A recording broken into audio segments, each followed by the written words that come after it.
Well, our mission is Earth's most customer-centric company. But I don't know what that means. Well, I'll give you an example.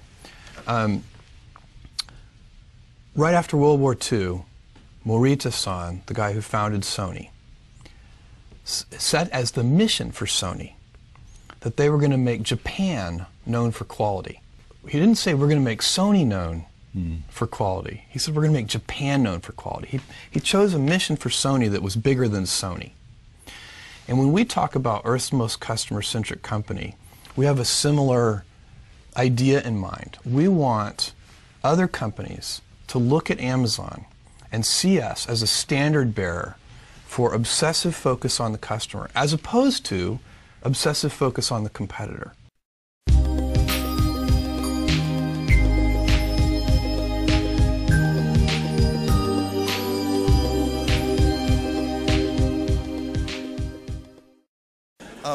That early stage, by the way, of Amazon.com, where we were so unprepared, is probably one of the luckiest things that ever happened to us, because it formed a culture of customer service in every department of the company, every single person in the company, because we had to work with our hands so close to the customers, making sure those orders went out, really set up a culture that served us well.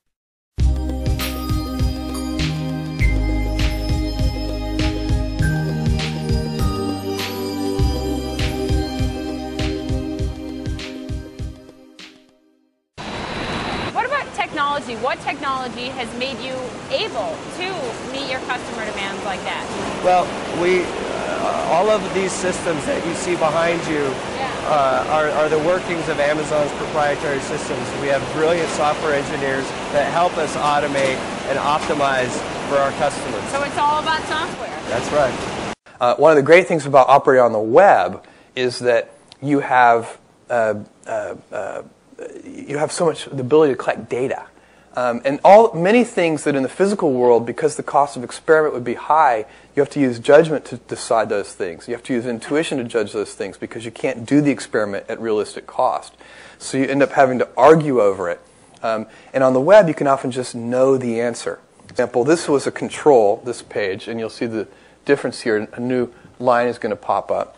Want it delivered tomorrow, May 5th, order it in the next 2 hours and 53 minutes, and choose one-day shipping at checkout. So this is an experiment we did about a year ago, and 50% of the customers saw it this way, and 50% of the customers saw it this way.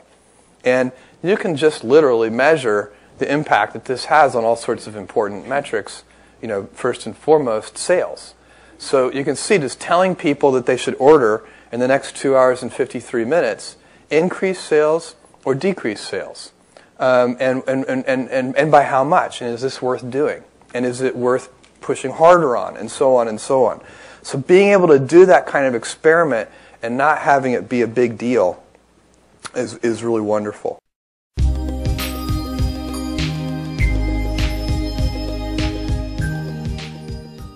We hire people who are really motivated by building new customer experiences. They like to pioneer. They like the rate of change. And occasionally somebody joins Amazon who their primary motivation comes from thinking about competition or competitors.